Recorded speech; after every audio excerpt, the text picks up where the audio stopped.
আধ্যাত্মিক ও দিব্য জীবনের চর্চায় আমি শ্রীমতী লিলি বিশ্বাস আজ উপস্থিত হয়েছি স্বামী গম্ভীরানন্দ মহারাজের লেখা যুগনায়ক বিবেকানন্দ এই গ্রন্থটি থেকে স্বজন সঙ্গে। এর আগে আর একদিন আমি পাঠ করেছিলাম এই বিষয় নিয়ে স্বজন সঙ্গে, এবং তারপরে আরেকটি পৃষ্ঠা থেকে আমি পাঠ করছি।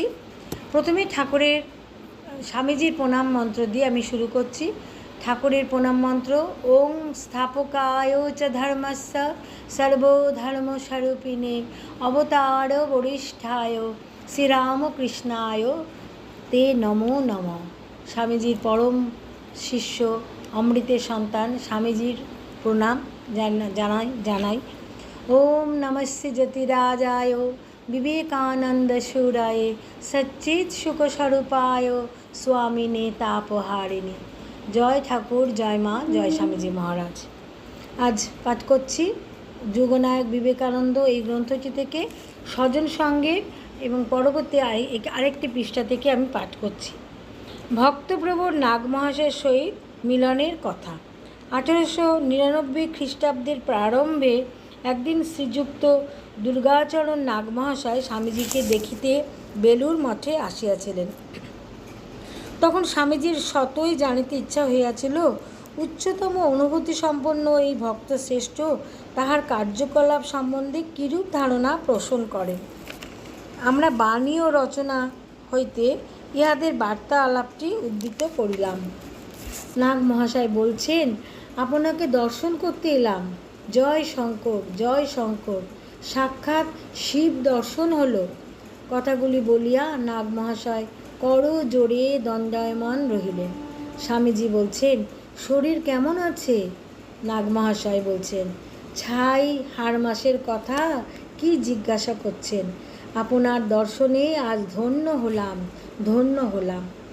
ওইরূপ বলিয়া নাগ মহাশয় স্বামীজিকে সাষ্টাঙ্গ প্রণিপাত করিলেন। স্বামীজি বললেন, ও কি করছেন?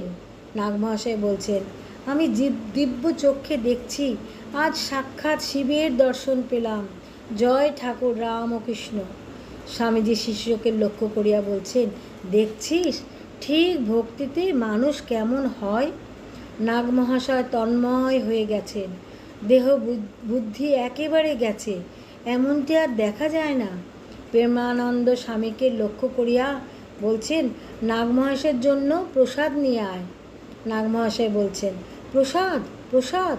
স্বামীজির প্রতি করজোড়ে, আপনার দর্শনে আজ আমার ভব ক্ষুধা দূর হয়ে গেছে। মঠের ব্রহ্মচারী ও সন্ন্যাসীগণ উপনিষদ পাঠ করিতেছিলেন। স্বামীজি তাহাদিগকে লক্ষ্য করিয়া বলিলেন, আজ দুপুরের একজন মহাভক্ত এসেছেন। নাগ মহাশয়ের শুভ আগমনে আজ তোদের পাঠ বন্ধ থাকলো। সকলেই বই বন্ধ করিয়া নাগ মহাশয়ের চারিদিকে ঘিরিয়া বসিল। স্বামীজিও নাগ মহাশয়ের সম্মুখে বসিলেন। স্বামীজি সকলকে লক্ষ্য করিয়া বলছেন, দেখছিস নাগ মহাশয়কে দেখ, ইনি গেরস্থ, কিন্তু জগৎ আছে কি নেই এর সে জ্ঞান নাই, সদা সর্বদা তন্ময় হয়ে আছেন। নাগ মহাশয়কে লক্ষ্য করিয়া স্বামীজি বলছেন, এইসব ব্রহ্মচারীদের ও আমাদের ঠাকুরের কিছু কথা শোনান। নাগ মহাশয় বলছেন, ও কি বলেন? আমি কি বলবো? আমি আপনাকে দেখতে এসেছি। ঠাকুরের লীলার সহায় মহাবীরকে দর্শন করতে এসেছি। ঠাকুরের কথা এখন লোক বুঝবে। জয় রামকৃষ্ণ, জয় রামকৃষ্ণ। স্বামীজি বলছেন, আপনি যথার্থ রামকৃষ্ণ দেবকে চিনেছেন, আমরা ঘুরে ঘুরেই মরলুম। নাগ মহাশয়, ছি, ও কথা কি বলছেন? আপনি ঠাকুরের ছায়া, এপিঠ আর ওপিঠ। যার চোখ আছে সে দেখুক। স্বামীজি বলছেন, এসব যে মঠফট হচ্ছে এ কি ঠিক হচ্ছে? নাগ মহাশয় বলছেন, আমি ক্ষুদ্র, আমি কি বুঝি? আপনি যা করেন নিশ্চয় জানি তাতে জগতের মঙ্গল হবে। স্বামীজি, আপনি এসে মঠে থাকুন না কেন? আপনাকে দেখে মঠের ছেলেরা সব শিখবে। নাগ মহাশয়, ঠাকুরকে ওই কথা একবার জিজ্ঞেস করেছিলাম। তিনি বললেন, গৃহেই থেকো। তাই গৃহেই আছি। মধ্যে মধ্যে আপনাদের দেখে ধন্য হয়ে যায়। আজকে এই যুগনায়ক বিবেকানন্দ গ্রন্থটি থেকে স্বজন সঙ্গে এই বিষয় নিয়ে পাঠ পরিবেশন করলাম। আমি নিজে সমৃদ্ধ হলাম।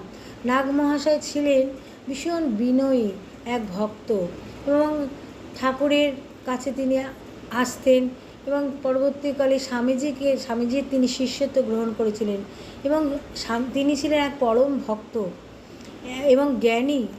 একজন বড় জ্ঞানী হয়েও এবং গৃহী হয়েও তিনি একজন সাধুর জীবনযাপন করতেন। এটি আমাদের কাছে পরম শিক্ষণীয়, পরম আদর্শ।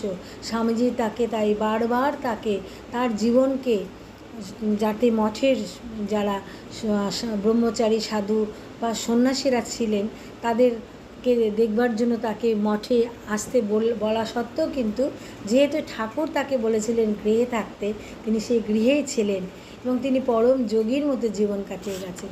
আজকে এই পর্যন্ত ঠাকুরের চরণে, স্বামীজি মায়ের চরণে প্রণাম জানিয়ে এবং সকল ভক্ত মণ্ডলীকে আমার অন্তরের শ্রদ্ধা অভিনন্দন জানিয়ে আজকের পাঠ এই পর্যন্ত।